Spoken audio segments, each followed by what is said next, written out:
जिसे आज हमारी उसमें ट्रिप में शामिल किया गया है।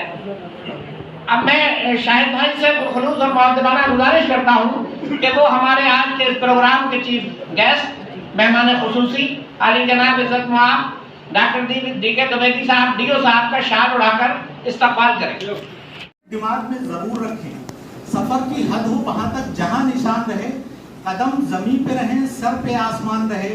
ये क्या बढ़ाए कदम और मिल गई मंजिल, मजा तो तब है जब पाँव में भी थकान रहे। बहुत बहुत गुजारिश करूंगा डॉक्टर जयराम साहब यहाँ मौजूद है, हमारे बीच तशरीफ ले आए लगे जाते हैं। हकीम साहब की नजर है ये शेर ठीक है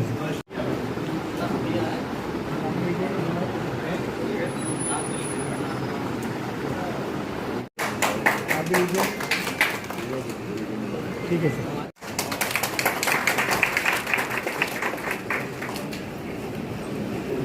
सर सामने देखिए।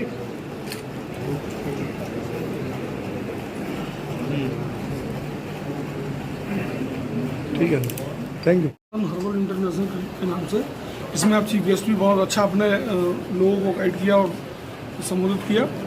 मैं जानना चाहता हूं कि ये जो कंपनी है किस तरह की प्रोडक्ट अपने मार्केट में लाना चाहती है और क्या आपका संदेश है।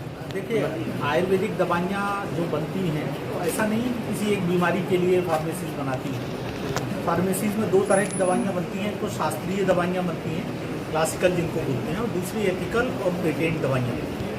तो जैसे कि जिस कार्यक्रम में मुझे बुलाया गया है इनके बारे में बहुत ज़्यादा तो मेरी अपनी मालूमात मुझे नहीं है, लेकिन फिर भी मैं ये कहूँगा कि जो मैंने इनके बारे में सुन रखा है कि एक अच्छी फार्मेसी है, खासतौर से क्वालिटी प्रोडक्शन ये लोग करते हैं। और जैसा कि मैं अभी बात कर रहा था आपसे कि इनकी प्रोडक्शन भी इनके कुछ टारगेट ओरिएंटेड है, कि जो जिन दवाइयों की वाकई आज समाज में हमेशा से होता रहा है कि कभी कुछ बीमारियाँ ज़्यादा होती हैं, कभी कुछ ज़्यादा होती हैं। तो आज के टाइम में समाज में जो बीमारियां ज़्यादा हो रही हैं उसके हिसाब से इनके पास दवाइयां हैं और भरपूर होंगी और अच्छे क्वालिटी की होंगी, ऐसा मुझे लगता है। सर आज आपने जो अपनी स्पीच दी है, अपने जो लोगों को गाइड किया है, संबोधन किया है, बहुत अच्छा लगा। कितना सेटिस्फेक्शन है आपका इस तरह की जो प्रोडक्शन कंपनी बनाती है, कितना सेटिस्फेक्शन? देखिए, ऐसा है ना, हमारा जो मन होता है, गीता में एक श्लोक है वो मैं बताना चाहूँगा आपको कि चंचलम ही मनः कृष्णा प्रमादि बलभद्र, कि मन चंचल होता है। कैसे होता है? जैसे हवा होती है उस तरह से चंचल होता है। आप हवा को रोकना चाहेंगे, बांधना चाहेंगे, नहीं बांध पाएंगे। तो संतुष्टि तो हमें कभी नहीं मिलती और मिलनी भी नहीं चाहिए। एम्बिशंस होने बहुत ज़रूरी है, लेकिन फिर भी मैं आज एक बेहतर भविष्य देख रहा हूँ, अच्छा फ्यूचर देख रहा हूँ। सेटिस्फैक्शन का जहाँ सवाल है, आज से 10 साल पहले मेरा जो सेटिस्फैक्शन इंडेक्स था, अगर मान लीजिए 10 था, तो आज मेरा सेटिस्फैक्शन इंडेक्स जो है 50 के आसपास पहुँच गया है। तो मुझे लगता है कि हम लोग अच्छा काम कर रहे हैं, हमारे लोग अच्छा काम कर रहे हैं और लगातार हम अपने में, देखिए, सुधार की गुंजाइश हमेशा से रहती है, तो लगातार हम अपने आप को इम्प्रूव करने की कोशिश कर रहे हैं और सभी फील्ड में कर रहे हैं। डॉक्टर साहब, एक सवाल मैं पूछना चाहूँगा जी, कि आपने कहा कि यूनानी, आयुर्वेदिक और एलोपैथी, आपने कहा कि डॉक्टर अपनी जेब भरने का काम कर रहे हैं जी, तो इस संबंध में क्या यूनानी में ऐसा नहीं हो रहा है? नहीं, मैंने ऐसा नहीं कहा। मैंने ये कहा कि देखिए, ऐसा है, दवाखाना या अस्पताल ये अब बिजनेस आउटलेट है। ये अब वो शफाखाना नहीं रहे कि खाली जहाँ बीमारी ठीक करने का काम होता है। और ज़रूरत भी है, डॉक्टर, अगर कोई डॉक्टर है या कोई हकीम है तो क्या उसको रोटी खाने का हक नहीं है? क्या उसको अपने घर में अगर वो एसी लगवा ले रहा है तो उसका हक नहीं? मेरा कहने का मतलब ये था कि तमाम अस्पतालों में ऐसा होता है, आपका खुद का एक्सपीरियंस भी होगा। आप किसी अस्पताल में जाएंगे, आप खाली जाके वहाँ नाम पर्चा एक बनवाइए और उनसे कहिए, किसी भी अस्पताल की बात कर रहा हूँ मैं, किसी खास उसकी बात नहीं कर रहा। आप जाइए, 500 रुपये का पर्चा बनवाइए, 500 रुपये का पर्चा बनवा के आप उनसे कहिए कि मुझे जुकाम हो रहा है 3-4 दिन से। आपकी कम से कम 2000-3000 की तो जाँचें हो जाएंगी अगले दिन। उसके बाद जो दवाइयाँ लिखी जाएंगी वो भी 600-700 रुपये की दवाइयाँ होंगी। आप 4000-5000 रुपये खर्च करने के बाद हमारे यहाँ, अगर जैसे कि किसी के पल्ले पड़ जाते तो मैं तो आपको कहता कि भैया आपको दवा खाने की ज़रूरत नहीं है। हमारे यहाँ एक पुरानी कहावत है गाँव में कि जुकाम बुखार और मेहमान अगर इनको खाना ना दो तो लौट के नहीं आते। तो ऐसे में एक मामूली सी बीमारी के लिए कई हज़ार रुपए चार्ज कर लेना आम आदमी से, मुझे लगता है ये गलत है। और वो कहीं हो रहा है, कहीं नहीं हो रहा है, ऐसा नहीं कह रहा हूँ मैं। देखिए ग्रे एरिया आप लोगों में भी, आप जर्नलिस्ट हैं, आप में कितने जर्नलिस्ट हैं बहुत ईमानदार हैं, कितने जर्नलिस्ट हैं जो सिर्फ ब्लैकमेलिंग का ही काम करते हैं और कुछ नहीं करते। तो इसलिए ये ग्रे एरिया सब जगह हैं। कुछ जो गलत हैं वो गलत हैं, जो सही हैं वो सही हैं। हमें सिर्फ इतना करना है, सही लोगों को पहचानना है और गलत लोगों को डिस्करेज करना है, ताकि वो उस तरह के काम ना करें।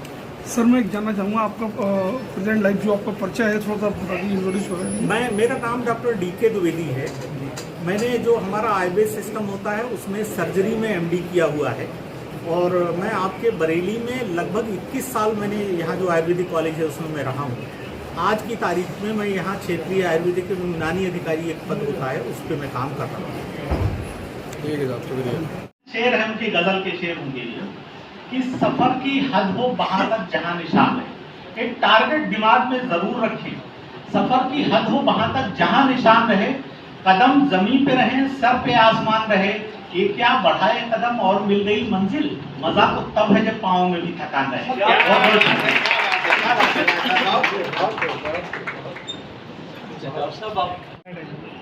आप इस साइड आ जाओ।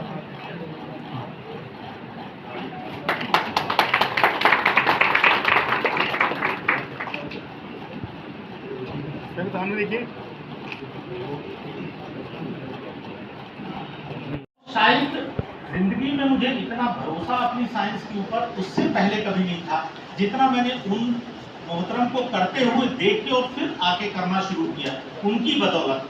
और उसके बाद मुझे उसमें इतने बढ़िया रिजल्ट मिले कि मैं आज तक भी वो प्रैक्टिस जो उनके पास मैंने देखी वो मुझे नहीं मालूम आप लोगों ने कितने लोगों ने तिब्बे नबी का नाम सुना होगा इससे पहले पहुंच गया, रजा लाइब्रेरी गया, वहाँ जो हेड लाइब्रेरियन थे उनसे अपना इंट्रोडक्शन किया और फिर मैंने उनको कहा, मैंने कहा कि मुझे ऐसा है जिसमें हमें दान करने की ज़रूरत नहीं है, अलग से न्याज देने की ज़रूरत नहीं है, ऊपर वाला हम जो करते हैं उससे हमारी दाल रोटी भी चलती है और उससे हमारी समाज सेवा भी।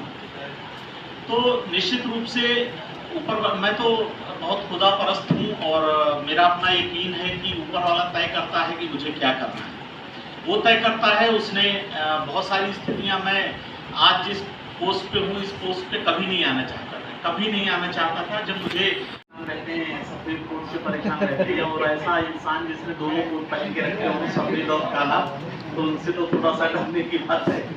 खैर मंच पर उपस्थित हमारे सूफी साहब और भी मौजूद और हमारे सामने बैठे हुए कुछ चेहरे जाने पहचाने हैं, बाकी मेरी बदनसीबी है कि मैं आप में से कुछ लोगों को नहीं जानता हूँ। लगभग पिछले 3 साल से बरेली से बाहर रहना एक वजह ये भी हो सकती है।